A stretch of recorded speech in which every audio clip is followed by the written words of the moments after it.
Hello दोस्तों, सोड study में आप सभी का स्वागत है। आज बायोलॉजी का फर्स्ट टॉपिक हम लोग शुरू किए हैं, सेल यानी कि कोशिका।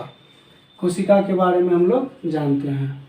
सबसे पहले कोशिका के अध्ययन को क्या कहते हैं? कोशिका के अध्ययन को कहते हैं साइटोलॉजी। कोशिका के अध्ययन को क्या कहते हैं?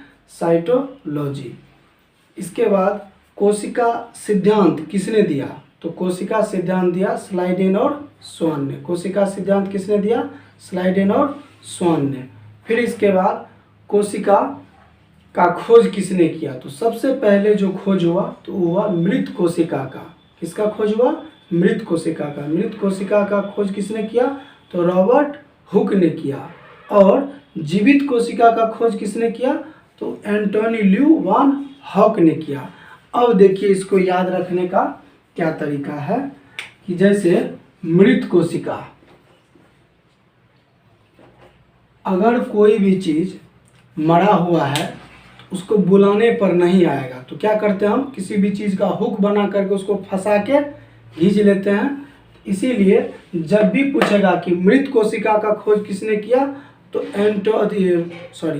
मृत कोशिका का खोज किसने किया? तो रॉबर्ट हुक। मृत कोशिका का खोज किसने किया? तो रॉबर्ट हुक। और जीवित कोशिका अगर यही रहेगा, जीवित कोशिका का खोज किसने किया? एंटोनी ल्यू वान हॉक। अब देखिए, इसको समझते हैं।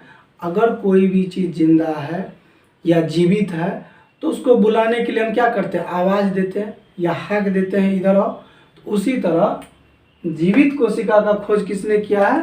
तो एंटोनी ल्यू वान हॉक। जीवित चीज को हाक देंगे और मृत चीज को हुक लगा के खींचेंगे। तो मृत कोशिका का खोज मृत कोशिका का खोज रॉबर्ट हुक और जीवित कोशिका का खोज एंटोनी ल्यू वान हॉक। अब देखते हैं कि कोशिका के अध्ययन को भी देख लिया। अब देखेंगे कि सबसे बड़ी कोशिका किसका होता है? सबसे बड़ी कोशिका होता है शुतुरमुर्ग के अंडे का। किसका होता है? शुतुरमुर्ग के अंडे का।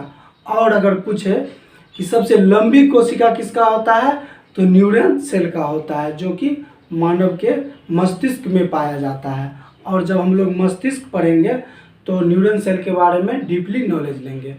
फिर इसके बाद अगर क्वेश्चन पूछेगा कि मानव शरीर के सबसे बड़ी कोशिका कौन है, तो मानव शरीर के सबसे बड़ी कोशिका है अंडाणु की कोशिका।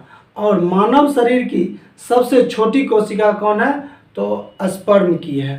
ठीक, इसके बाद हम लोग देखते हैं कोशिका के प्रकार को। कोशिका दो प्रकार के होते हैं।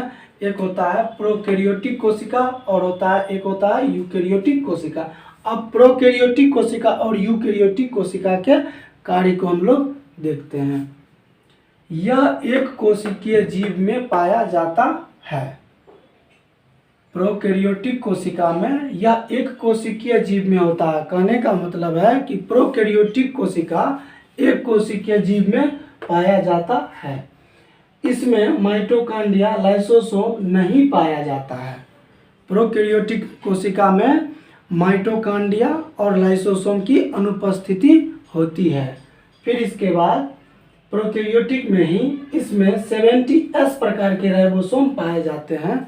जिस तरह से अगली बार बिहार दरोगा में पूछा गया था क्वेश्चन कि 70S राइबोसोम किस कोशिका में पाया जाता है, तो प्रोकैरियोटिक कोशिका में। फिर इसके बाद है कि इसमें वास्तविक केंद्रक नहीं होता है। प्रोकैरियोटिक कोशिका में उसको अपना वास्तविक केंद्रक होता ही नहीं है। इसमें डीएनए गोलाकार और एक सूत्र वाला होता है। इसमें डीएनए गोलाकार भी होता है और एक सूत्र वाला भी होता है। अब चलते हैं हम लोग यूकैरियोटिक में। किसमें चलते हैं? यूकैरियोटिक में चलते हैं। यह बहुकोशिकीय जीव में पाया जाता है। यूकैरियोटिक जैसे हम बोलते हैं ना, यू मतलब क्या हुआ? ये हो जाएगा जंतु। जितना मानव प्रजाति या जंतु में, वैसे तो बायोलॉजी के हिसाब से हम लोग तो जंतु ही है, उसमें जो भी चीज़ आ जाता है सब किस में आ जाता है? यूकैरियोटिक में। इसमें बहुकोशिकीय जीव पाया जाता है, मतलब एक कोशिका से अधिक वाले जितने जीव हैं सब यूकैरियोटिक में होगा। इसमें mitochondria, lysosome, Golgi body Golgi body की उपस्थिति रहती है। कहने का मतलब है कि इसमें सारा पार्ट अवेलेबल रहता है, माइटोकॉन्ड्रिया भी, लाइसोसोम भी, गोल्जी बॉडी भी, सबकी उपस्थिति रहती है। फिर यूकैरियोटिक में इसमें 80S प्रकार के राइबोसोम पाए जाते हैं। अब देखिए, इससे पहले बताए थे कि प्रोकैरियोटिक में 70S राइबोसोम और यूकैरियोटिक में 80S प्रकार के राइबोसोम पाए जाते हैं। यूकैरियोटिक में इसमें वास्तविक केंद्रक पाया जाता है और इसमें अपना वास्तविक केंद्रक होता है। फिर इसमें डीएनए सीढ़ीनुमा संरचना में होती है एवं पूर्ण रूप से विकसित होती है। अब यूकैरियोटिक का जो डीएनए होता है ना, सीढ़ी दर सीढ़ी बना हुआ होता है और पूर्ण विकसित होता है। ऐसा नहीं है कि आधा अधूरा रहेगा। सॉरी दोस्तों। अब चलते हैं हम लोग कि संरचना के आधार पर कोशिका को दो भाग में बांटा गया। कितना भाग में बांटा गया है? दो भाग में बांटा गया। पहला है पादप कोशिका। पहला क्या है? पादप कोशिका। दूसरा क्या है? जंतु कोशिका। इसको हम लोग नेक्स्ट वीडियो में देखेंगे कि पादप कोशिका कौन कौन है और जंतु कोशिका कौन कौन है। फिर इसके बाद आता है संख्या के आधार पर कोशिका। संख्या के आधार पर भी दो प्रकार के होते हैं। एक होता है एक कोशिकीय जीव और दूसरा होता है बहुकोशिकीय जीव। अब एक कोशिकीय जीव और बहुकोशिकीय जीव के बारे में थोड़ा सा समझ लेते हैं। एक कोशिकीय जीव जिसका शरीर का निर्माण एक कोशिका से हो उसको एक कोशिकीय जीव कहते हैं, और बहुकोशिकीय जीव जिसके शरीर का निर्माण एक से अधिक कोशिका यानी कि बहुतों कोशिका से मिलकर बनी हो उसे बहुकोशिकीय जीव कहते हैं। एक कोशिकीय जीव का हम लोग एग्जाम्पल में अगर लिख लें तो इसमें हो जाएगा कवक, बैक्टीरिया।